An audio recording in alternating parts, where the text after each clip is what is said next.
Buenas tardes. Le invito a que vaya abriendo su Biblia en Primera Crónicas, capítulo 29, versículo 16. Primera Crónicas 29, 16. Seguimos con nuestra serie Temas de importancia para la iglesia. Este es el tema número 13. Y vamos a hablar sobre el equilibrio que debe de haber en cuanto al sostenimiento de la obra de Dios. Y vamos a leer Primera de Crónicas 29, 16. Primera de Crónicas 29, 16. Voy a leer, me sigue ahí por favor. Dice así, está hablando David aquí y dice: Oh Jehová Dios nuestro, toda esta abundancia que hemos preparado para edificar casa a tu santo nombre, de tu mano es, y todo es tuyo. Yo sé, Dios mío, que tú escudriñas los corazones y que la rectitud te agrada.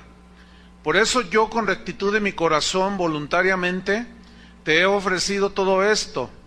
Y ahora he visto con alegría que tu pueblo, reunido aquí ahora, ha dado para ti espontáneamente. Hemos estado estudiando cómo es muy importante que tengamos un equilibrio en todas las cosas de Dios, en todas las enseñanzas de Dios, porque si nosotros nos vamos a un extremo, corremos el riesgo de cometer excesos. Y precisamente los excesos de algunos que abusan en las cuestiones que tienen que ver con el dinero, debemos recordar que el hecho de que algunos abusen no anulan las verdades de la Biblia. La Biblia es un libro que habla la verdad de Dios, pero si algunos se van al extremo, no hay que irnos al otro extremo. Hay que tratar de encontrar un equilibrio. Y en la cuestión del sostenimiento de la obra de Dios, debemos de recordar que en el Antiguo Testamento la ley exigía los diezmos y las ofrendas del pueblo de Dios para ser utilizadas principalmente en dos cosas. Una era para la manutención del tabernáculo, para la manutención del templo. Dice ahí en Éxodo 30, 16, no lo busque. Dice: tomarás de los hijos de Israel el dinero de las expiaciones y lo darás para el servicio del tabernáculo de reunión. Significa para la manutención del tabernáculo. Y el otro propósito por el cual Dios por la ley estableció que la gente había de diezmar era para el sostenimiento de los sacerdotes, de los levitas, aquellos que no habían recibido heredad cuando Josué repartió a las tribus. Y solamente la tribu de Leví no se le repartió herencia. Pero Dios dijo: yo soy su herencia para ustedes. Pero ellos destinó Dios que vivirían para ministrar en la casa de Dios. Pero ¿cómo iban a tener las cosas elementales para la vida? Por medio de las ofrendas y los diezmos que Dios estableció en la ley que la gente debía de llevar. Y esa fue la manera en que Dios les proveyó para sus necesidades primordiales. En Malaquías 3:10, que es un versículo muy manoseado, muy manipulado, pero hay una verdad ahí, y esta verdad tiene aplicación en ese sentido. Dios dijo: traed todos los diezmos al alfolí. Y el alfolí, esa palabra se traduce de un vocablo hebreo, bayit, que significa casa. Se puede traducir como edificio, también como habitación o templo. Entonces, en otras palabras, le dijo a Israel bajo la ley: traigan todos los diezmos a mi casa, a mi templo donde yo habito, y haya alimento en mi casa. Y aquí alimento se refiere a comida material para el sustento de los que ministraban constantemente delante de Dios. Y estos eran los sacerdotes y todos los levitas. En el Nuevo Testamento, pues ya no estamos bajo la ley, estamos bajo la gracia, ¿cierto?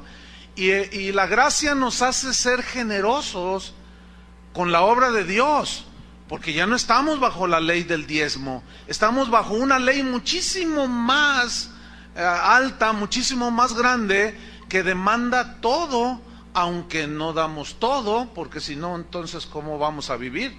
Pero en la gracia Dios demanda todo. Amarás al Señor tu Dios con todo tu corazón, con toda tu alma, con toda tu mente, con todas tus fuerzas.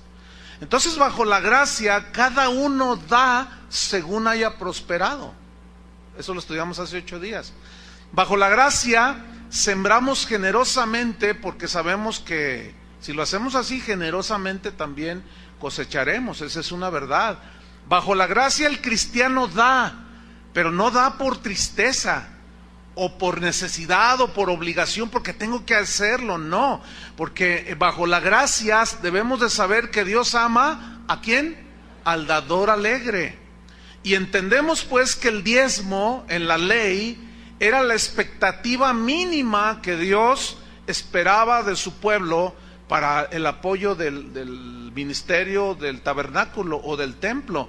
Y bajo la gracia, estamos bajo esa ley de la gracia, bueno, la ley, no quiero nombrarlo ley de la gracia, sino del ministerio, o mejor dicho, de la gracia que se derramó sobre nosotros, que hace que nuestros corazones sean transformados, de ser ladrones a ser gente honesta, de ser mentirosos a ser gente que habla la verdad, de ser tacaños, mezquinos, fraudulentos, la gracia nos transforma a ser gente generosa, honrada, etcétera.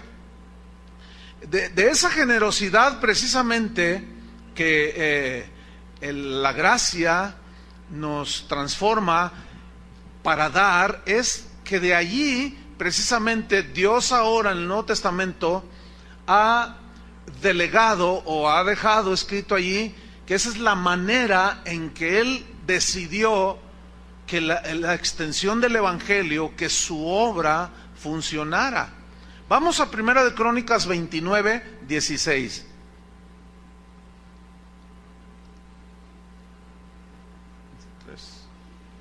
Primera Crónicas 29, 16. Vamos a ver aquí algo que es muy, muy interesante, porque aquí está David, que era un rey, no era el sacerdote, era un rey, y él tenía en su corazón mucho afecto por la casa de Dios, amaba a Dios con todo su corazón, quería construirle a Dios un lugar digno, un templo, y él dice ahí en los primeros versículos que él de su tesoro personal dio oro para las cosas de oro, plata para las cosas de plata, hierro para las cosas de hierro. Entonces, cuando el pueblo vio que David, sin manipular al pueblo, él dio de lo suyo para la construcción del templo, la gente de una manera voluntaria y espontánea se volcó en una ofrenda muy, muy generosa. Y vamos a descubrir cómo en esos 2 versículos que ya leímos al principio, vamos a entender cómo David tuvo revelación de la gracia en el dar, que era mucho más abundante que bajo la ley. Vamos a leer 1 Crónicas 29, 16. Aquí se recoge la ofrenda y miren lo que dice David: oh Jehová Dios nuestro, toda esta abundancia que hemos preparado para edificar casa a tu santo nombre, iba a ser una construcción, de tu mano es. Ahí está el primer principio. ¿De quién es? De tu mano es. O sea, en otra parte dice, de lo recibido de tu mano te damos, dice. Entonces David, en principio, él entendía, todo lo que yo tengo es de tu mano, tú me lo has dado, tu mano ha sido generosa conmigo. Entonces, esta abundancia que hemos preparado, de tu mano es. Pero ¿qué más dice? Y todo es tuyo. Ese concepto de todo es tuyo es de la gracia, hermanos, no es de la ley, porque la ley decía que el sábado debías de guardarlo y dedicarlo al Señor, y bajo la gracia son todos los días, son del Señor. Es no es la mitad de tu vida que entregas al Señor. Cuando Él venga por nosotros, ¿cuántos esperan que Jesús venga? No va a llevar la mitad de tu vida, te va a llevar todo, porque se entiende que un cristiano está entregado en cuerpo, alma y espíritu. ¿Sí? Entonces aquí David está dando conforme a la gracia que se manifestó. David era un hombre profético, era un hombre que tuvo revelaciones del Nuevo Testamento. Entonces él dice, y todo es tuyo, Y él entendía eso. No solo el diezmo, no solo cierto tipo de ofrendas, todo, dice, es tuyo. Versículo 17, yo sé, dice, Dios mío, que tú escudriñas los corazones y que la rectitud, ¿qué? Te agrada. Miren, por eso, dice, yo, con rectitud de mi corazón, miren la palabra que viene a continuación, voluntariamente te he ofrecido todo esto. Voluntariamente. O sea, a David nadie lo manipuló para que diera generosamente. Pero luego dice, y ahora he visto, dice en el versículo 17, con alegría, he visto con alegría que tu pueblo reunido aquí ahora ha dado para ti, ¿cómo? Espontáneamente. ¿Y qué dice el Nuevo Testamento? Cada uno dé como propuso en su corazón. Es decir, no vemos que ni a David lo manipularon, ni lo amenazaron que si no daba, se le quemaban los dólares debajo del colchón. Ni mucho menos él trató de hacer una manipulación al pueblo para que dieran como él. No, esa fue una obra de gracia que apuntaba hacia la época del Nuevo Testamento. Porque ellos dijeron, no, si ellos no hubieran entendido de esta manera, ellos hubieran dicho, no, nada más el diezmo, ¿para qué más? ¿Para qué con tanta abundancia? Nada más el diezmo, nada más la 10ª parte, nada más un poquito, nada más el sábado, y todos los demás 6 días, pues a ver qué hacemos. Y no, ellos dijeron, no, todo es de Dios, y hemos dado, decía David, yo he dado de una manera voluntaria, y el pueblo de una manera espontánea. Bueno, en el Nuevo Testamento, todo esto sigue en vigencia, y yo les voy a explicar por qué, contextos del Nuevo Testamento. Entonces, debemos entender, hermanos, que el sostenimiento de la obra de Dios, que la predicación del Evangelio, que la tarea de ir por todo el mundo y predicar el Evangelio, ese debe ser dado de gracia. Pero el enviar misioneros, el viajar, etcétera, eso tiene un costo material. Cualquiera de nosotros, por simple sentido común, entiende estas cosas.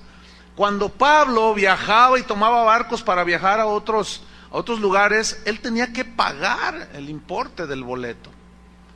Los cristianos de aquel tiempo le enviaban ofrendas a él para que él pudiera sufragar los gastos que conlleva la predicación del Evangelio. Cuando Pablo estuvo en Roma, dice que alquiló una casa por 2 años. ¿De dónde vino ese dinero del alquiler? De las ofrendas generosas de aquellos cristianos que habían sido redimidos por la gracia del Señor. Entonces debemos entender que el día de hoy es semejante, ¿sí? Las iglesias, muchas tienen que pagar rentas, otras construyen, hay gastos de luz, hay gastos de agua. Si se quiere hacer una remodelación aquí, bueno, nada más lo voy a hacer reflexionar poquito. Si usted quisiera pintar su casa, ¿con cuánto pinta su casa? ¿Con 500 pesos? ¿Con 1000?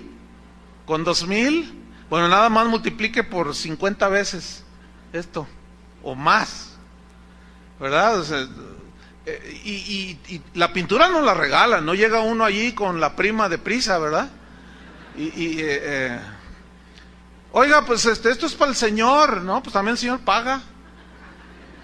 Una vez le dijeron, dice Jesús, y ustedes no pagan el impuesto, y era un impuesto del templo. Y Jesús le dice a Pedro, mira, ve, tira el anzuelo y vas a sacar un pez, y ahí vas a sacar una moneda. Paga los impuestos del templo por ti y por mí. Sí pagaba.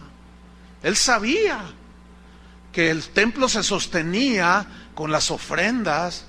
¿Sí? Aquí la luz no la regalan, el teléfono no la regalan. Usted va al supermercado y compra 2 paquetes de papel sanitario y dice, ay, qué caros están. Bueno, multiplique eso por 100 y todos van al baño. Y eso no lo regalan, eso tiene que ser pagado. Hay proveedores, en fin. Entonces, debemos de tomar ese equilibrio, hermanos. No hay ángeles que llegan, ahí les va el papel sanitario y nos tiran todo el... ¿Se imaginan que nos tiren el gel antibacterial? Ahorita en este momento llegan todos los ángeles y ahí les va para que se laven las manos y no se contagien. No, se entiende que así no funciona el asunto. Entonces, la Biblia habla muy claro de que estamos en un mundo material, pero nuestros intereses son espirituales. Pero no hay que hacernos de los malos, no hay que tener mal entendimiento de que estamos en un mundo material. ¿Cuántos pagan renta? ¿O te la regalan porque eres hijo de Dios? ¿Verdad? ¿A cuántos les regalan el agua, el CIAPA? O la luz, la comisión de luz. Vas al supermercado o al mercado y le dices a la gente, ya llegó el hijo de Dios. Ya llegó el hijo de Dios. Deme 2 kilos de tomate, deme 2 kilos de papa, y todo te regalan, ¿verdad? No, entonces se entiende, ¿verdad? Que los lugares de reunión se pagan renta, se pagan mantenimiento. Hay pastores que tienen muchos problemas con esto, ¿verdad? Hay pastores que inclusive cambian de lugares de reunión porque la gente no está dando lo que debería de dar. No hay generosidad. No han entendido de qué se trata todo eso. Y en verdad nuestros intereses están en las cosas de Dios y creemos en el poder del Evangelio, que para salvar a las personas necesitamos apoyar la obra de Dios. Necesitamos enviar misioneros. Se necesitan auditorios, se necesitan sillas donde sentarse la gente. Muchos pastores, y aquí es donde está la tentación para algunos pastores, que ven que la gente no responde, entonces empiezan a manipular a la gente e inventan un montón de cosas para que la gente dé, lo cual no se vale delante de Dios, ¿verdad? Entonces, déjenme ponerles un ejemplo en la Biblia. Vaya abriendo ahí en Primera de Samuel 2, para ver cómo sucedió algo con los hijos de Elí. ¿Quién era Elí? Elí era un sacerdote, y la ley decía que los sacerdotes y todos los hijos de Leví, ellos debían de vivir de las ofrendas de los hijos de Israel. Así Dios lo había estipulado. Y vamos a ver cómo estos hombres, de qué manera se condujeron. Vamos a 1 Samuel 2:12. Dice así: los hijos de Elí eran hombres impíos, pero eran de la tribu de Leví. Eso me habla de una cosa, hermanos, de que hay muchos infiltrados dentro del ministerio de Dios, dentro de la viña del Señor. Hay gente que está como pastor y son pillos, pero también hay muchos pillos metidos entre las ovejas. No todos son verdaderos. Por eso la Biblia dice: examínense cada uno de ustedes si está en la fe. Significa, si en verdad son hijos de Dios, examínense. Y aquí estaban esos 2 hijos de Elí. Dice que no tenían conocimiento de Jehová. Versículo 13. Y era costumbre de los sacerdotes con el pueblo, que cuando alguno ofrecía sacrificio, animalitos, venía el criado del sacerdote mientras se cocía la carne, trayendo en su mano, pongan atención, un garfio de 3 dientes. Lo traía aquí, en la mano. Y lo metía en el perol, en la olla, en el caldero o en la marmita. Y todo lo que sacaba el garfio, el sacerdote lo tomaba para sí, para comer, él y su familia. De esta manera hacían con todo israelita que venía a Silo. Versículo 15. Asimismo, antes de quemar la grosura, venía el criado del sacerdote y decía al que sacrificaba los animalitos que apuntaban hacia Cristo, acuérdense. Dice: da carne que asar para el sacerdote, le decían al que sacrificaba un animal, porque no tomará de ti carne cocida, sino cruda. Versículo 16. Y si el hombre le respondía: quemen la grosura primero y después toma tanto como quieras, él respondía: no, sino dámela ahora mismo, de otra manera yo la tomaré, ¿cómo? por la fuerza. Esto es exactamente lo que hacen algunos. Toman por la fuerza. O sea, la ley decía que de los sacrificios y de las ofrendas y los diezmos, los ministros del templo debían de obtener su manutención. Pero estos se enseñoreaban de la gente y decían, ¿sabes qué? Yo necesito así y así. No, espérate, vamos a hacerlo como dice la ley, como dice la palabra de... No, dámelo ahora, o si no yo lo tomaré por la fuerza. Y eso es exactamente lo que sucede. Y aquí es donde está la tentación para los pastores. O sea, se necesitan recursos. Eso es una verdad, esa es una realidad. Se necesitan recursos para todo, que ya mencioné, no solo para pagar rentas, construcciones, etcétera, sino también para enviar misioneros, ¿sí? Para las ayudas a los huérfanos, etcétera. Y aquí es donde está la tentación para el pastor. Cuando ve que las ovejas no están correspondiendo como deben hacerlo, entonces dice, bueno, entonces y se razona de esta manera: si ellos no dan, entonces yo voy a buscar la manera en que den. Y es como comienzan a manipular a la gente y le toman a la fuerza lo que se entiende que en la gracia debemos dar de una manera espontánea y voluntaria, sin amenazas de que si no das los $1,000 que tienes debajo del colchón, se te quema el colchón. No, esa es manipulación. Entonces, mire lo que dice el versículo 17: era pues muy grande delante de Jehová el pecado de los jóvenes, que eran levitas. Era grande el pecado, porque los hombres menospreciaban las ofrendas de Jehová. Mira qué cosa tan tremenda es esto, menospreciaban las ofrendas. Acuérdense que todas esas ofrendas apuntaban y eran la sombra de lo que había de venir. ¿Quién era el que había de venir? Cristo. O sea, tenían una representatividad de esas ofrendas, y ellos tenían que tener ese entendimiento, lo cual muchos no tenían. Entonces, al tomar a la fuerza de una manera manipuladora y mentirosa, era menospreciar todo aquello que Dios estaba apuntando hacia el Nuevo Testamento, que era Cristo. Se lo voy a ilustrar de esta manera. El dinero que usted trae en su bolsa ahorita en este momento, o que recibe cuando usted paga, cuando usted trabaja y le pagan su salario, ese dinero es representativo. ¿En qué sentido? Se lo voy a explicar. Usted se levanta el lunes, mañana, a las 5 de la mañana, 6 de la mañana, y se prepara para irse a trabajar, y empieza usted a trabajar, empieza a laborar. Y entonces usted invierte toda su mentalidad, su fuerza física, su intelectualidad, su inteligencia, su tiempo, y usted lo desgasta trabajando. Llega la quincena, ¿y usted qué recibe? Un pago. ¿Y qué le dan? Dinero. Bueno, ese dinero, ¿qué representa? Todo su esfuerzo. En otras palabras, ese dinero que usted recibe representa su vida.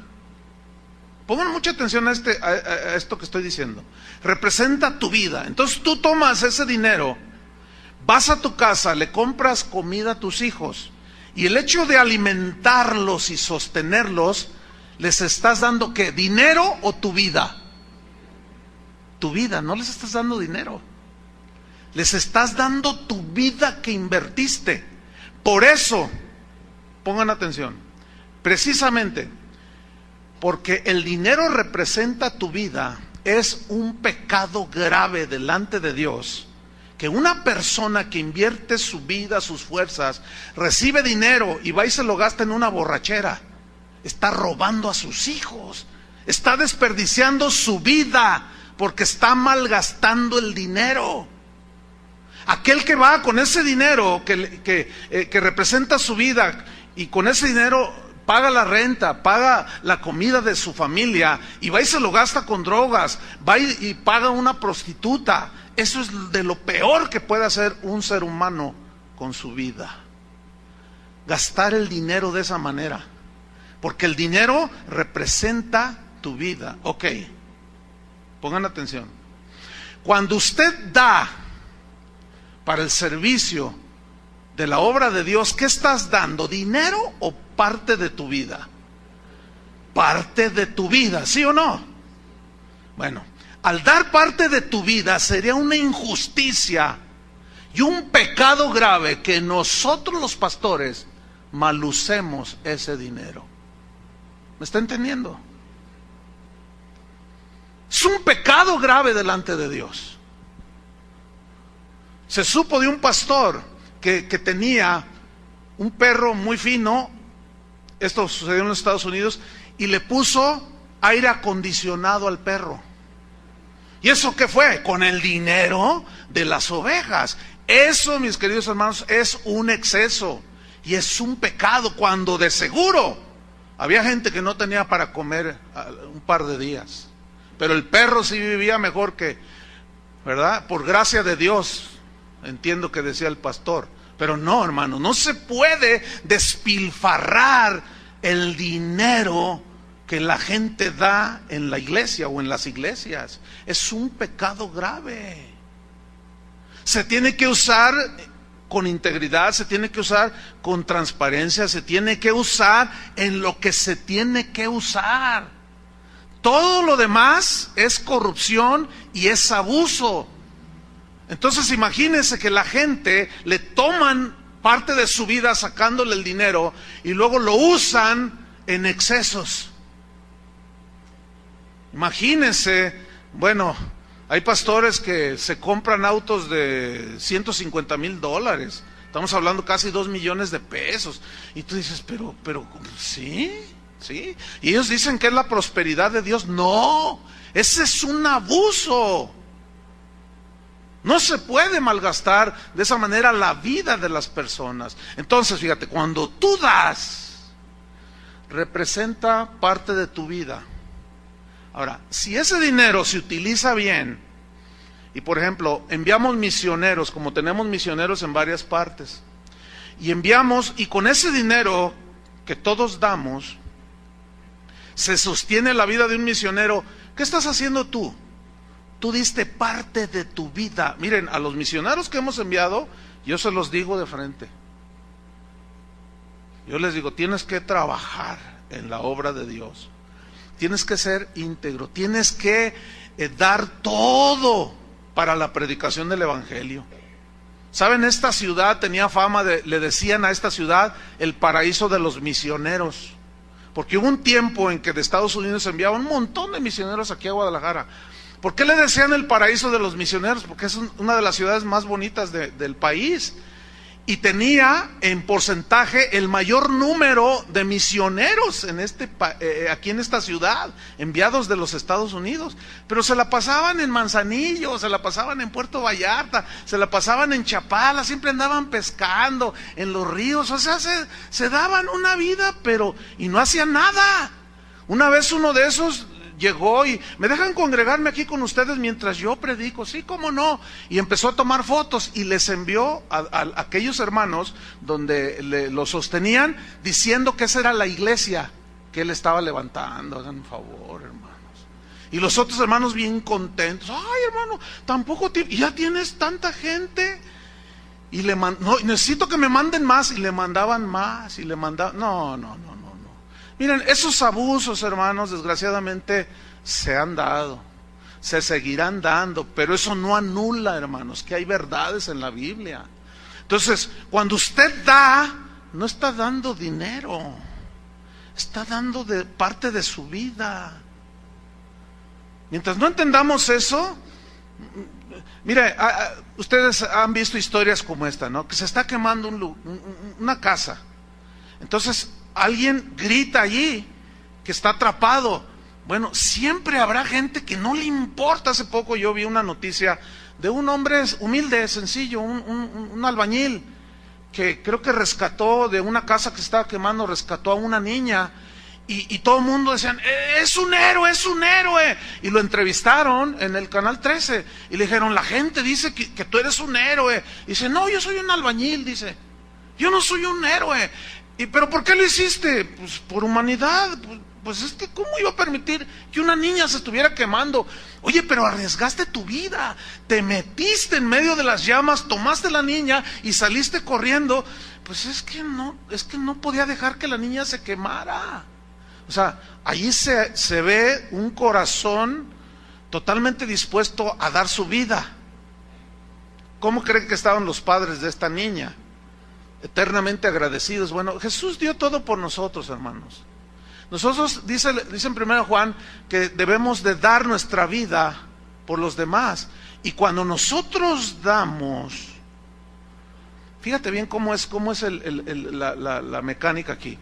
Cuando tú das, y por ejemplo, parte es enviado a misioneros que predican el evangelio, y que la gente se está convirtiendo, que ustedes ni se imaginan, Mira, ¿dónde está tu vida, Pero si ustedes detienen, si ustedes en la mezquindad dicen, no, pero ¿para qué? A ver, ¿qué hacen con tanto dinero? A mí se me hace que... Y empiezas a decir tus cosas.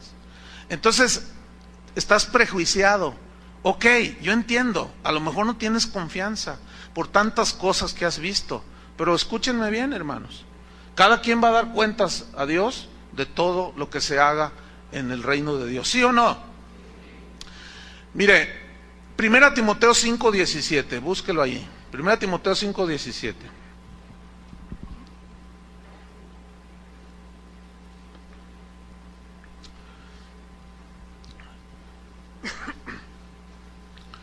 Cuando Dios salva a una persona, ahí mientras va abriendo 1 Timoteo 5:17, cuando Dios, lo voy a poner de esta manera, cuando Dios por su gracia me salvó, me perdonó, en ese mismo perdón a mí me llamó para servirlo. Cuando Dios salva a la gente, de entre todos esos que salva, Dios llama a algunos para que le sirvan. Como cuando Jesús llamó a sus discípulos. Dice que Pedro era pescador, ¿no? Y su hermano. Y dice que cuando los llamó, les dijo, ya no serán pescadores de hombres, pescadores. Yo los haré, dijo Jesús, ¿qué? Pescadores de hombres. Dice, y dejando sus redes, lo siguieron. Para Pedro y su hermano, las redes representaban su forma de vida. Ellos eran pescadores. Bueno, Dios llamó pescadores, llamó publicanos, llamó de distintas actividades por medio de las cuales los llamados obtenían su sustento. ¿Sí? Y dice que esos llamados, dejando todo, lo siguieron. Bueno, de entre todos los que Dios salva, Dios escoge a algunos, no llama a todos. Llama a algunos. Y a esos que Dios llama, los llama para que se entreguen completamente en espíritu, alma y cuerpo al pastorado, al ministerio, para que cuiden la obra de Dios, para que alimenten al rebaño. Por lo tanto, dejas tus redes. Y a mí me tocó, bueno, yo no era pescador, pero dejé lo que humanamente se puede decir una trayectoria muy prometedora. A los 22 años de edad, yo tenía ya la posibilidad de ser gerente de una de las empresas más grandes de esta ciudad. A los 22 años, era un jovenzuelo. Pero a esa edad Dios me había dado gracia. Pero justamente cuando estaba a punto de tomar ese puesto y tener muy buen salario, Dios me dijo, deja todo y sígueme. Y yo renuncié a todo. Entonces miren lo que dice aquí al respecto de los que predican el evangelio. 1 Timoteo 5:17. Dice así: los ancianos que gobiernan bien sean tenidos por dignos de doble honor. Aquí los ancianos se refiere a los pastores, no a los viejitos de la iglesia. Se refiere a los que están maduros espiritualmente y que ya pueden conducir al rebaño. Entonces dice, se puede leer así: los pastores que gobiernan bien. ¿Qué significa gobernar bien? Significa que alimentan con alimento sólido, espiritualmente hablando, a las ovejas. significa dirigir, significa guiar, significa ministrar a la iglesia en sus necesidades espirituales. Cuando en Hechos 6 hubo un conflicto porque se descuidaron las viudas de los griegos, y hubo un conflicto allí, entonces los apóstoles dijeron, no, nosotros no podemos dedicarnos a servir a las mesas en la distribución de los necesitados. No, más bien escójanse hombres llenos del Espíritu Santo, llenos de sabiduría, y nosotros persistiremos en el ministerio de la oración y la palabra. O sea, ellos habían entendido que debían estar entregados precisamente a la obtención de ese alimento espiritual para poder ellos alimentar al rebaño. Por lo tanto, ellos no se podían a esas alturas dedicar, por ejemplo, a limpiar el templo, a limpiar los baños, a hacer las cosas que otros podían hacer, porque iban a descuidar su tarea principal, que era la administración y la predicación de la palabra. Todo eso está en Hechos 6 para los que anotan. Entonces habla de un gobierno que es llevado de acuerdo a la voluntad de Dios. Los ancianos, los líderes que gobiernan bien, porque hay quienes no gobiernan bien, hay quienes no alimentan al rebaño, hay pastores que se sirven del rebaño, pero no sirven al rebaño, no los guían a Cristo, los hacen depender de ellos, no les enseñan a tener fe en el Señor, les enseñan otras cosas que los desvían de la fe. Eso es hacer mal gobierno espiritualmente hablando. Pero no quiero que noten esto, y en el versículo 17, los pastores que gobiernan bien sean tenidos por dignos ¿de qué? De doble honor. Antes de explicarles lo que significa doble honor, vamos a leer Primera de Pedro 5:2. Primera de Pedro 5:2.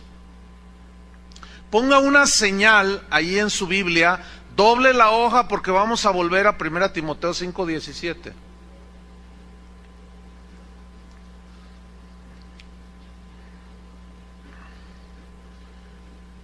Entonces, después que le pone un separador, usted busca 1 de Pedro 5:2.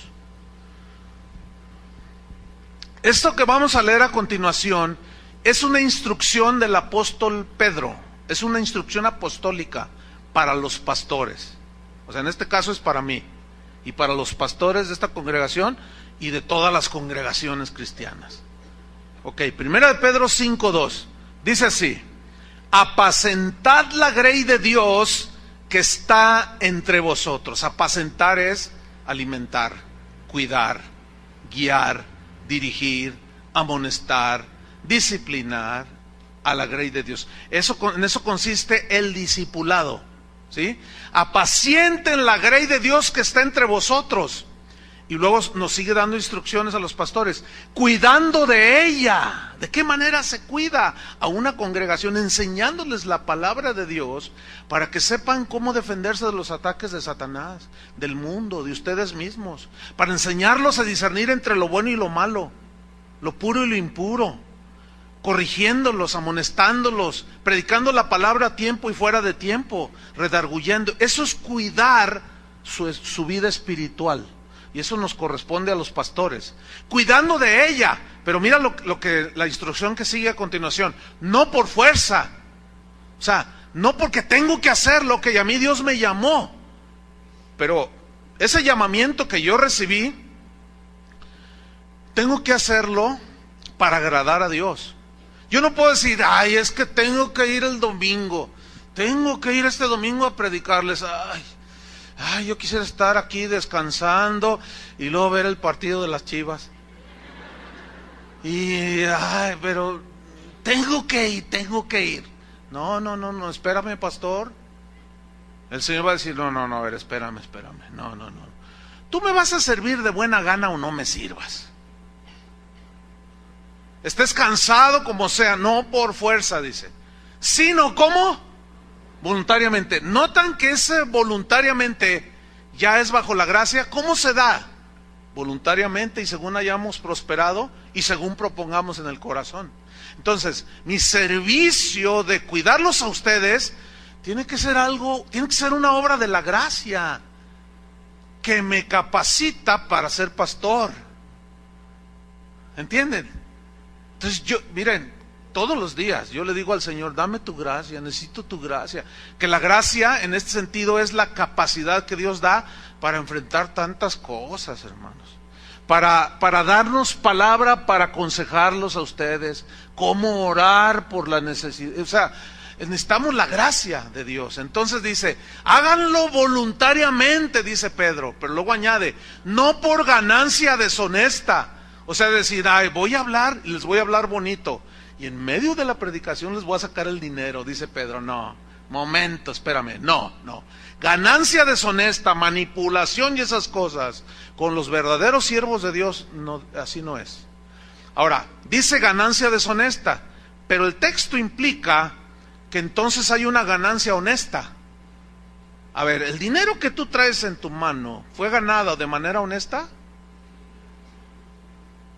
¿O tú eres mecánico, o eres abogado, o eres policía, qué sé yo? ¿Y cómo obtuviste eso? ¿Extorsionaste? ¿Le dijiste a la señora aquella que no sabía que se le echa aceite al motor? Y tú le dijiste, está desvielado, y no es cierto, tiene que cambiar el motor, y le cobraste motor nuevo y nada más le echaste aceite. Ya está, señora. Y tú le quitaste parte de su vida. Escuchen bien, y luego vienes aquí y das de ese dinero, olvídalo. Quédate con tu dinero. Eso es producto de deshonestidad, de tranza, de fraude, de robo. Y Dios no acepta una ofrenda de ese tipo. Se quedaron muy serios algunos. No sé cómo estén obteniendo el sustento para su vida, si de una manera honesta o deshonesta. Pero a los pastores se nos prohíbe hacer el ministerio para obtener ganancia deshonesta. Ahora, el hecho de que muchos lo hagan o algunos lo hagan no anula esa verdad. A ver, ¿todos los policías en Guadalajara son corruptos? Pues no. ¿Todos los abogados de Guadalajara son corruptos? No. ¿Todos los políticos son... ¿Cómo que sí? Bueno, allí dudaron algunos, pero no. Debe haber uno que otro perredista que más o menos. Debe de haber uno que otro panista que no le entra a eso. Hay que tener fe. No, pero es indudable que hay políticos honestos. No podemos generalizar. Ahora, ¿todos los pastores son sacadinero? Discúlpeme, no todos. Pero por unos, como dice la Biblia, pierden todos. No, dice, no por ganancia deshonesta, no, sino con ánimo pronto. Miren, hermanos, yo les he comentado varias veces, por ejemplo, los domingos, pues yo llego entre 7:30, antes de que empiece la reunión de las 8. Y cuando vengo por esta avenida, siempre es la misma escena. Veo a la gente que viene, los que vienen en bus o en el tren, veo que vienen con sus Biblias caminando. Miren, no hay reunión de este tipo que yo no vea esa escena, que la gente está llegando de todos los rumbos, ¿sí? Y cuando yo veo a esa gente, siempre, hermano, tengo esto en mi corazón y en mi mente. Esa gente, o sea, ustedes tienen un derecho dado por Dios, de que se les enseñe la palabra, de que se les instruya, de que se les corrija, de que se les amoneste, de que se les discipline, que se les alimente con la palabra que les nutre. Entonces, ustedes vienen esperando escuchar palabra de Dios, ¿sí o no? Sí. Y sería totalmente injusto que de una manera irresponsable los pastores de esta congregación no nos preparáramos, no buscáramos a Dios, no estudiáramos las Escrituras para venir a darles la palabra. Y este es el gran abuso, hermanos. Muchos pastores que no lo están haciendo, pero exigen de la gente su dinero. Y esa es una manera deshonesta de servir a Dios. Pero volvamos a 1 de Timoteo 5:17, porque estamos hablando de los que gobiernan bien. Los ancianos que gobiernan bien sean tenidos por dignos de doble honor. La palabra dignos en el griego significa merecedor. Ahora, tú inviertes 15 días de tu vida. Mereces que a la quincena, ¿qué mereces? Recibir un pago, ¿sí o no? Eres merecedor. ¿Por qué?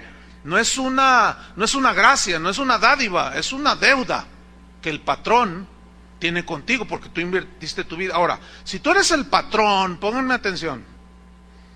Si tú eres el patrón y detienes el salario a sus trabajadores, te vas a meter en broncas con Dios. Porque si hay algo que Dios aborrece en cuanto a eso, es que no detengas el salario a tus trabajadores, porque de eso viven. Invirtió toda su vida y luego tú te agarras jineteando el dinero. Bueno, los que nos oyen en otros países, jinetear es invertirlo en otras cosas, detener el pago 15 días, después te pagamos, como a los del Atlas. ¿Ya ven cómo los traen a los del Atlas? 2 meses sin sueldo. Bueno, por eso los golean. Entonces dice, sean tenidos por dignos de doble honor los que gobiernan bien. Ahora, ¿qué significa doble honor? El significado es el siguiente. Uno es, merecen respeto por la investidura que tienen. Ahora, aquí es donde está el extremo que ya hemos explicado, del ungido de Jehová. Y nadie, o sea, yo puedo hacer lo que me da mi gana. No. Y eso ya lo explicamos. ¿Lo recuerdan el mensaje ese? Ok. Pero merece respeto por la investidura que tiene, por ser un ministro, alguien que está cuidando de la grey de Dios, merece un respeto. Así como tú no puedes pararte al frente en la universidad, enfrente de tu maestro y decirle, ¿usted qué? Se cree mucho porque usted es el maestro, pero yo, ¿qué? No te puedes poner así. ¿Verdad que no? Tú no te puedes poner a discutir de una manera faltándole al respeto a tus padres, por la investidura que tienen como padres. Y hay una promesa para los jóvenes. Si honras a tu padre y a tu madre, hay una promesa, es un mandamiento con promesa, para que te vaya bien, dice la Biblia. Entonces, merecen respeto los pastores, y hay muchas ovejas que no están respetando a los pastores. ¿Sí? Porque ese es el otro lado. Hay pastores que no respetan al rebaño, y hay rebaños, dicen que sagrados, ¿verdad? Bueno, hay el rebaño sagrado que no respeta al pastor. Algunos vienen hasta vestidos de chivas.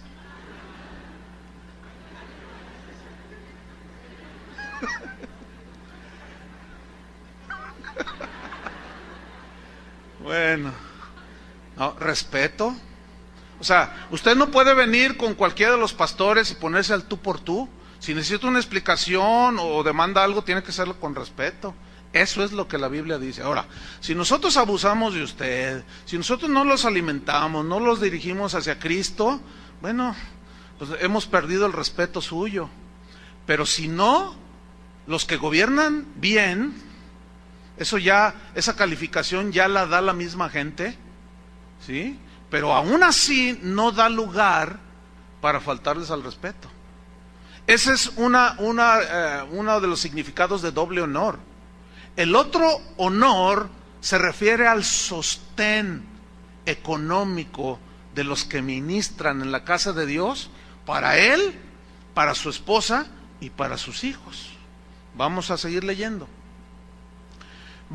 Póngale otra vez un separador ahí en 1 Timoteo 5:17, o el hilito que tiene su Biblia. Ya ve que tienen un hilito. ¿Sí saben para qué es el hilito, verdad? ¿Cómo que para espantar las moscas? No, es un separador, hermanos. Pero se puede usar también, ¿no? Bueno, ese hilito póngaselo ahí en 1 Timoteo 5:17. Y busque 1 Corintios 9:13. Y aquí Pablo comienza a argumentar cómo debe ser el sostenimiento de los que ministran en la obra y de la obra misma. ¿Cómo es que Dios lo diseñó? No es un invento de Pablo, no es un invento mío, es algo que Dios dejó establecido así. Primera de Corintios 9, versículo 13. Usted me dice cuando ya lo tenga, yo no llevo prisa. Ok, voy a leer, dice, Pablo está hablando a los corintios, que entre otras cosas, déjeme decirle, se distinguían por su tacañería. Eran tacaños, eran mala onda, no sabían responder. Ellos habían recibido el evangelio de una manera gratuita, porque Pablo no les cobró la entrada a sus predicaciones. Pero ellos no supieron corresponder. Y le empezaron a atacar de que ¿por qué comía lo que comía? ¿Por qué hacía lo que hacía? ¿Con qué dinero lo hacía? Pues ¿con cuál? Y miren lo que les dijo Pablo, Primera de Corintios 9:13. ¿No sabéis que los que trabajan en las cosas sagradas comen del templo? ¿Y que los que sirven del altar participan? Mire, aquí hay varias cosas. No sabéis, dice, ignoran, que los que trabajan, digan todos trabajo.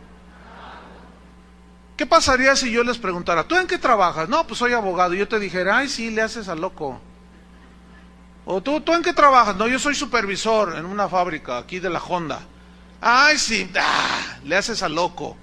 ¿Ustedes qué dirían? ¿Qué pensarían de mí si yo menospreciara tu trabajo? Marcial, tú pintaste esto, pues, ay, sí, ay, ha de ser mucho. Estaría yo despreciando tu trabajo, ¿no? Bueno, escúchenme bien, hay cristianos que desprecian el trabajo pastoral.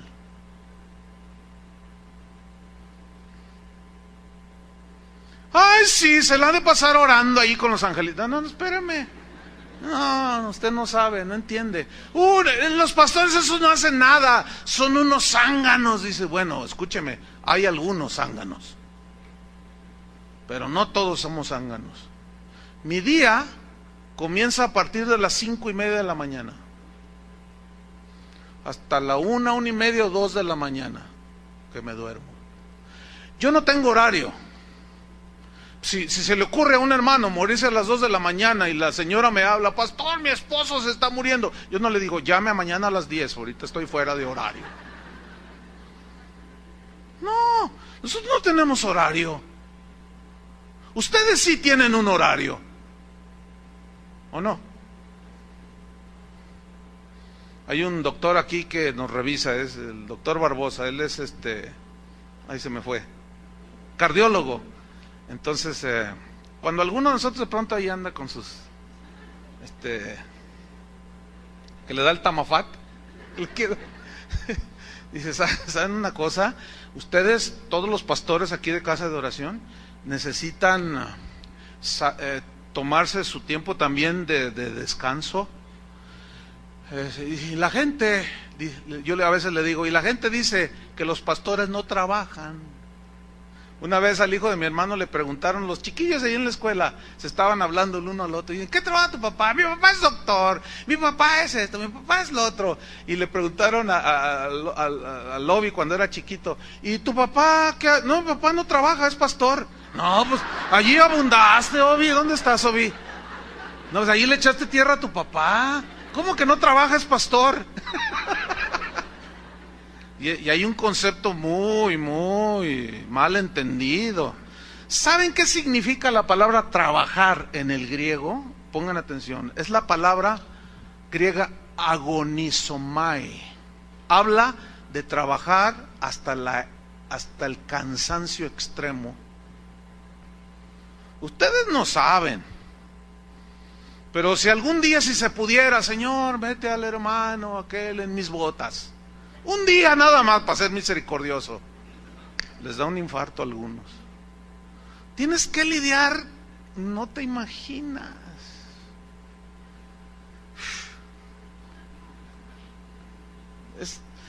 No sabéis que los que trabajan, entonces es un trabajo y muy honroso, hermanos,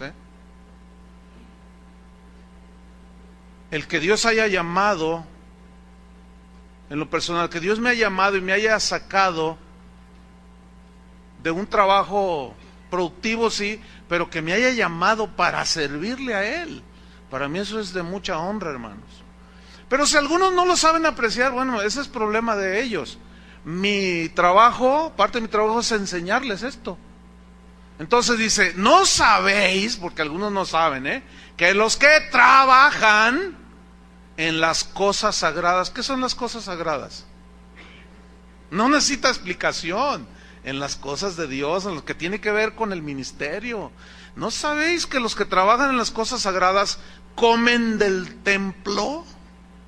¿Qué significa comen del templo? ¿A dónde llevaban los diezmos y las ofrendas la gente? ¿A dónde? Comen del templo. Y los que sirven al altar, del altar participan, ¿que no sabéis? Versículo 14, mírelo ahí en su Biblia. Así también ordenó el Señor que los que anuncian el Evangelio vivan del Evangelio. ¿Por qué es una orden? ¿Saben por qué es una orden? Pablo le dice a Timoteo, ninguno que milita, o sea, que está en el ministerio, se puede enredar en los negocios de la vida. O sea, si yo, porque yo soy el llamado, yo soy la cabeza del hogar, si Dios me llamó al ministerio, dejé mi trabajo, y luego me empiezo a dedicar a hacer negocios por acá, dice, no, ninguno que milita se enreda en los negocios de la vida a fin de agradar por soldado, a fin de agradar a aquel que lo tomó por soldado. Si tú contratas a un gerente para tu empresa, ¿qué quieres? ¿Que esté nada más 2 horas al día? No, lo quieres de tiempo completo. ¿Por qué? Porque no puede ser efectivo alguien que quieres que se haga cargo de tu empresa si nada más va 1 vez a la semana o 2 veces a la semana. Tiene que estar de tiempo completo. ¿Sí o no? Bueno, algunos argumentan aquí, dicen, no, es que Pablo, él trabajó con sus manos para no ser carga a la iglesia. Sí, pero era por culpa de los corintios, porque eran muy codos, eran muy tacaños y no daban. Entonces Pablo dijo, yo no me voy a morir de hambre, de algo tengo que hacer. Entonces se puso a hacer tiendas, carpas pues, junto con otros 2 de sus discípulos. Y de allí obtenían ellos para comer, porque los tacaños corintios no daban. Pero Pablo mismo dijo, yo no he usado de ese derecho que tengo en el Evangelio. No lo usé con ustedes, pero ya vamos a ver cómo en otros sí recibió él el sostén que merecía por su vida dedicada. Entonces dice, así también ordenó el Señor a los que anuncian el Evangelio, que vivan del Evangelio.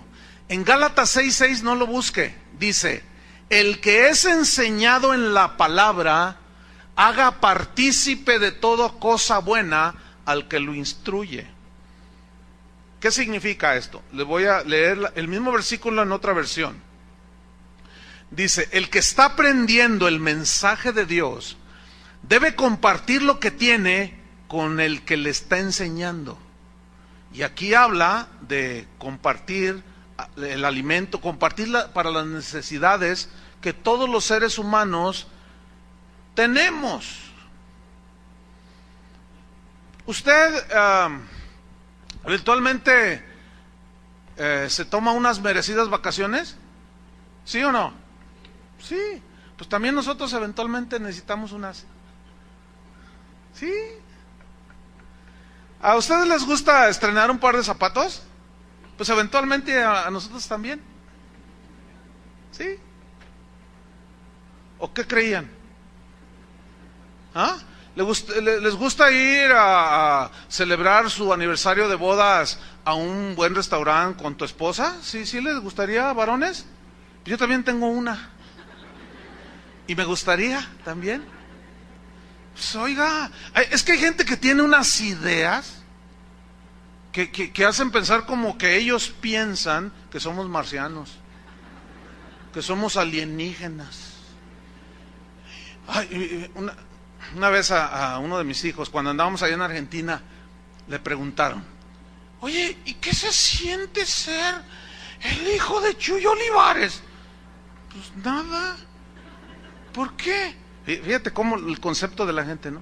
No, pues nada. Pero es que tu papá, ¿mi papá qué? No, mi papá se duerme. A veces estamos viendo la televisión en familia y se queda dormido. A veces se enoja también. No, y también va al baño. ¿O qué creían? Pues hay cada concepto, ¿verdad, Chuy? ¿O no? Y también nos gusta el fútbol. Y también le vamos al que sea. Volvamos a 1 Timoteo 5:17. Los ancianos que gobiernan bien sean tenidos por dignos de doble honor. Ahora mire lo que viene aquí. Mayormente los que trabajan, otra vez, agonizomai. Los que trabajan ¿en qué? En predicar y en enseñar. ¿Ustedes creen? Es que algunos creen esto. Algunos creen que predicar, no, mírenme chance y verán, dicen. ¿Saben lo que dicen? No nomás es predicar. Lo que yo les doy en una hora y media, yo tardo horas en preparar. Y a veces días. Porque pues así tiene que ser. Yo tengo que traer bien digerido, ya bien masticadito el mensaje. Pero a mí me toca muchas horas y la espalda duele. Y yo a veces le digo a mi esposa, ay, dame un masaje. Sí, porque no es nada, es muy cansado. Los que están dedicados en este sentido a cosas intelectuales se darán cuenta de esto, ¿no? Entonces, dice, mayormente los que trabajan en predicar y enseñar. Y eso, hermanos, es bien agotador, ¿sí? Ahora, fíjate el versículo 18. Acuérdense que Pablo está argumentando sobre el sostén de los que sirven en la casa de Dios. Miren este versículo, para aquellos que dicen, diezmar es de la ley, que no sé qué, y Cristo me redimió de la maldición de la ley, no sé cuánta cosa.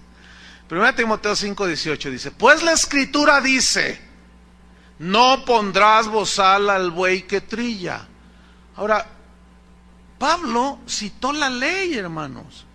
Pablo citó Deuteronomio 25:4 y Pablo fue el que escribió Gálatas 3, donde dice Cristo nos redimió de la maldición de la ley. ¿Y por qué entonces ahora mete la ley si estamos bajo la gracia? ¿Por qué argumenta Pablo sobre la ley acerca del sostén de la obra de Dios? ¿Por qué? Porque la respuesta es muy sencilla. Porque la ley ceremonial fue la que quedó abolida, pero la ley moral, y en la ley moral está el dar para el sostén de la obra, esa sigue, hermanos. Ese principio sigue, por eso Pablo lo cita. Pongan otra vez la señal en 1 Timoteo. Pongan el espantamoscas, otra vez pónganlo allí. Y vamos a 1 Corintios 9:7. 1 Corintios 9:7. Pablo usó este texto de la ley como argumento para el sostenimiento de los que sirven a Dios. 1 Corintios 9:7. Dice así. Pablo está argumentando, dice, ¿quién fue jamás soldado a sus propias expensas? O sea, ¿quién se enlista en el ejército y paga sus propios gastos? No, todos los soldados reciben un sueldo, ¿sí o no? Todos. Ok. Sigue preguntando. Aquí tenemos una soldada. Dice, ¿quién planta viña y no come de su fruto? Ay, pues, todos, ¿no? Pregunta. ¿O quién apacienta el rebaño y no toma de la leche del rebaño? Versículo 8. ¿Digo eso solo como hombre? Escuchen bien los que argumentan. que ya no se debe de dar nada porque ya no estamos bajo la ley. Dice, ¿no dice esto también la ley? Versículo 9.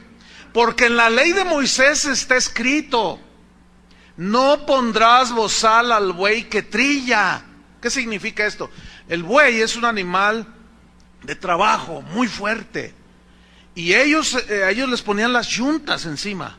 Sí, el travesaño y entre dos jalaban y abrían la tierra. Otros eran usados por su fortaleza en tirar del molino de piedra, que pesaba toneladas, para moler el grano. Bueno, de ese mismo grano, de eso mismo que ellos, los bueyes, trabajaban, el campesino le daba de allí mismo. O sea, le daba de comer al buey. Y luego dice, fíjate lo que dice Pablo. Dice, porque en la ley de Moisés está escrito, no pondrás bozal al buey que trilla. Y pregunta Pablo, ¿tiene Dios cuidado de los bueyes? ¿O lo dice enteramente por nosotros? ¿Quiénes somos nosotros aquí? Los que sirven al Señor en las cosas de Dios. Pues por nosotros, dice Pablo, por nosotros escribió eso en la ley. Y él está argumentando eso en el Nuevo Testamento, para que vean que la ley moral sigue vigente, hermanos. Dice, pues por nosotros escribió, porque con esperanza debe arar el que ara, y el que trilla con esperanza de recibir del fruto. Pues eso es pura lógica elemental, hermano. Versículo 9, dice Pablo, si nosotros sembramos entre vosotros lo espiritual, es gran cosa si segáremos de vosotros lo material. A ver, vamos a hacer una reflexión rápido. ¿Qué es eterno? ¿Lo espiritual o lo material? Lo espiritual, es obvio, ¿no? ¿Qué es más valioso? ¿Lo espiritual o lo material? Espiritual. ¿Qué fue lo que dijo Jesús que enseñáramos?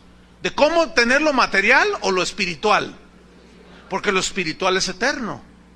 Entonces fíjense Pablo cómo argumenta en la ley. Dice, ¿qué si nosotros sembramos lo eterno? ¿Es gran cosa que nosotros recibamos lo temporal? Ahora, ¿por qué todo ese argumento de Pablo? Repito, porque los corintios no habían entendido. Y aquí hay 2-3 corintios. Yo estoy convencido, hermanos, que por el número de congregantes de esta iglesia, Casa de Oración, en Guadalajara, nosotros debíamos de tener tres veces más de misioneros en varios países del mundo. Pero no. ¿Por qué? Porque no todos están en esa obra de la gracia. Por diferentes razones, ni quiero saberlas, cada quien es un asunto con Dios. Yo nada más les estoy enseñando. Y la responsabilidad es usted con Dios. Si usted se come la semilla, bueno, pues se comió la semilla. Pero si usted no está obrando según la gracia, está deteniendo, está frenando. Otros están jalando la carreta y usted lleva el pie así, como frenando el avance de la obra. ¿Por qué? Porque ya lo expliqué, que se necesitan recursos. Los boletos de avión para enviar a una familia misionera, tan solo aquí en los Estados Unidos, hermano. No estoy hablando ya de más lejos, Centroamérica, Sudamérica, Europa, no, aquí Estados Unidos. A Los Ángeles son 2 horas y media en avión. Pero si la familia es de 5, mínimo el boleto vale $500. Ya son $2,500, como 30,000 y tantos pesos. O sea, y no los regalan, los tiene uno que pagar. Y luego que hay que rentar una casa y hay que comprarles muebles. Y necesitan entrar en razón algunos, hermano. Yo estoy convencido que si todos obedecieran a la obra de la gracia, que produce generosidad en el corazón, estoy convencido que no fueran 70 casas de oración, fueran 300 casas de oración ya. Ahorita estamos frenados ¿Por qué? No hay cómo enviar, no hay suficientes recursos. Aquí Toño Lázaro, que es el director de misiones, a veces yo lo ando frenando. Pues me dice, oye, necesitamos ir allá a visitar aquellas iglesias, voy a llevar un equipo. Oye, ¿y cuánto piensas gastar o qué? A ver, habla con Toño, que es de los administradores, o el administrador principal. Porque pues ahorita tenemos, y andamos ahí, tratando de hacer la mejor administración, ¿verdad? Si hubiera más recursos, fíjate, eso se traduce ¿en qué? En extensión de la obra de Dios. Eso ya queda en la responsabilidad de cada quien. Entonces, volvamos otra vez a 1 Timoteo 5:18. Pablo, recuérdense que está argumentando, los ancianos que gobiernan bien sean tenidos por dignos de doble honor, mayormente los que trabajan en predicar y en enseñar. Pues la Escritura dice, no pondrás bozal al buey que trilla, y el obrero ¿qué? Y digno es el obrero de su salario, merecedor para que viva honradamente, para que viva de una manera decorosa. Eso es todo. Desgraciadamente el abuso ha provocado reacciones contrarias a lo que dice la palabra de Dios. Pero recuerden esto, antes de irnos. Vayan abriendo su Biblia en Filipenses para terminar, Filipenses 4. Pero el abuso en unos no anula que hay una verdad, hermanos, en el dar para el sostenimiento de la obra de Dios. Filipenses 4:10. Veamos cómo los filipenses eran muy diferentes a los corintios. Pongan mucha atención. Y ya nos vamos, porque ya les anda por irse a comer birria. Dice Filipenses 4:10. En gran manera me gocé en el Señor, de que ya al fin habéis revivido, subrayen, vuestro cuidado de mí. ¿A qué se refiere cuidado de mí? Seguimos leyendo. De lo cual también estabais solícitos, o sea, no que detuvieran, sino que os faltaba la oportunidad, dice. Versículo 11. No lo digo porque tenga escasez. ¿Qué significa eso? Que Pablo en ese momento que está escribiendo la carta, él tenía escasez de recursos para viajar como misionero, de predicar, aún de alimentos para él. Dice, no lo digo porque tenga escasez, pues he aprendido a contentarme cualquiera que sea mi situación como ministro. Sé vivir humildemente y sé tener abundancia. Escuchen lo que voy a decir. Las circunstancias externas en la vida de Pablo, escasez o abundancia, no afectaban en lo mínimo su estado interno. Él era. A él no le importaba si había en ese momento escasez o había abundancia. No. Dice, sé vivir humildemente y sé tener abundancia. Y uno de los grandes mentiras y abusos y errores del evangelio de la prosperidad es que te enseñan a vivir en la abundancia. Y eso es un extremo, porque ¿qué cuando viene la escasez? Ahí no te enseñaron a vivir. Y uno como ministro, yo como pastor, o todos los pastores, tenemos que entender bien este principio. Hay momentos difíciles, aún personales, y hay otros de abundancia. Bueno, así es, así son las cosas.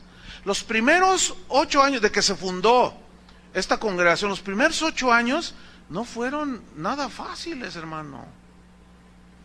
Muchos de ustedes llegan de ya casi 30 años, casa de oración, y llegan ahora y bueno, pues ya ven muchas cosas. Ya ustedes ya no aportaron para la compra del edificio, la mayoría de ustedes, ni otras cosas, y ya nomás se sientan ahí gratis.